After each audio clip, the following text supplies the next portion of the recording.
Om Swastiastu. Perkenalkan, nama saya Gede Rizky Putra, NIM 202021214 dari program studi pendidikan S1 Bahasa Inggris. Saya akan mempresentasikan tentang LKM 4 Agama Hindu. Baik, di sini saya akan memulai. Catur Marga Yoga sendiri berasal dari kata catur berarti 4. Marga berarti jalan dan yoga berarti penyatuan.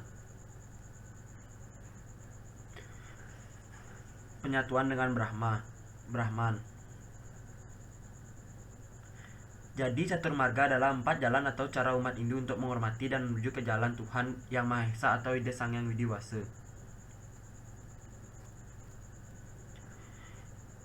Catur marga juga sering disebut dengan catur marga yoga.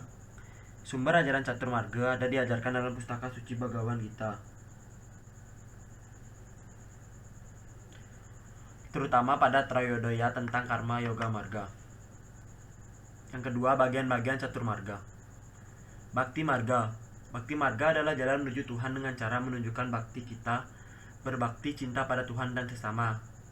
Kata kunci dari bhakti marga adalah love all.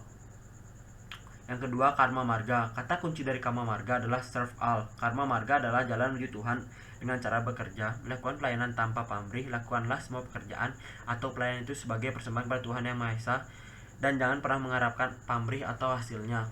Janana marga. Janana marga adalah cara mencapai Tuhan dengan cara mempelajari kitab suci Weda.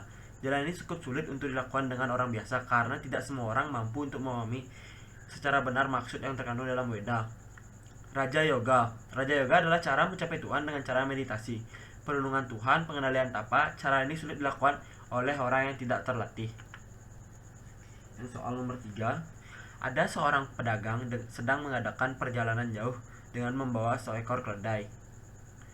Setelah mengadakan perjalanan hampir sehari penuh, pedagang itu bermaksud istirahat di bawah pohon yang rindang. Karena kasihan melihat keledai tuannya juga kelelahan, pedagang itu melepaskan beban berat dari punggung keledai dan dia tidak mengikat keledai tuannya dan membiarkan keledainya beristirahat sambil memakan rumput.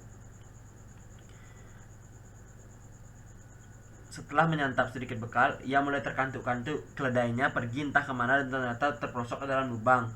Dan keledai perlu pertolongan. Bagaimana cara menolong keledai itu? Sesuai dengan catur marga, apa yang Anda lakukan terhadap keledai itu? Sesuai dengan ajaran catur marga, saya menerapkan ajaran karma marga. Karena kan kita harus menolong sesama ciptaan Tuhan. Kita harus menolong tanpa imbalan, karena keledai juga ciptaan Tuhan. Jika kita menolongnya, suatu saat nanti kita pasti akan dibantu oleh orang lain juga saat kita membutuhkan pertolongan. Yang keempat, contoh dari bhakti marga dalam kehidupan sehari-hari. Contohnya adalah melaksanakan persembahyangan setiap hari, melakukan saiban, mebanten, dan lain-lain. Menyanyikan lagu-lagu kesucian, melaksanakan japa, menyayangi semua makhluk ciptaan Tuhan, dan melakukan itu dengan penuh rasa bakti kepada Tuhan Yang Maha Esa.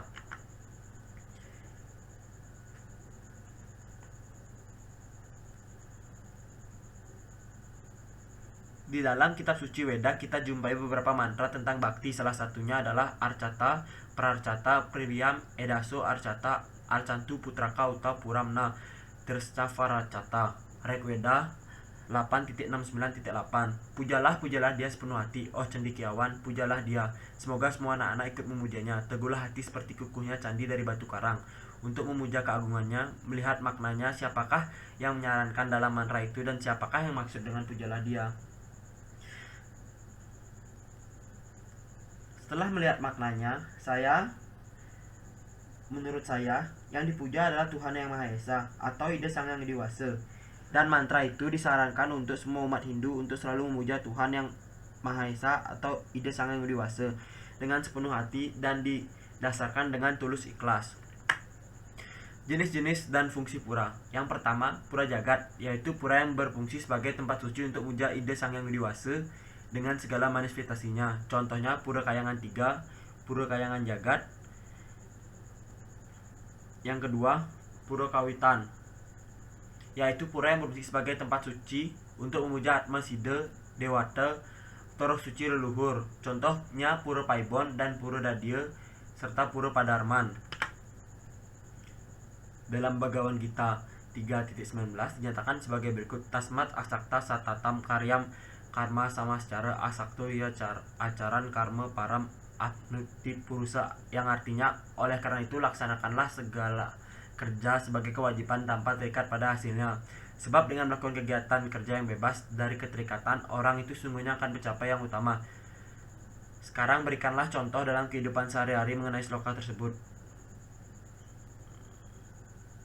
Dalam Bhagavad Gita itu menjelaskan bahwa laksanakanlah segala kerja sebagai kewajiban tanpa terikat hasilnya.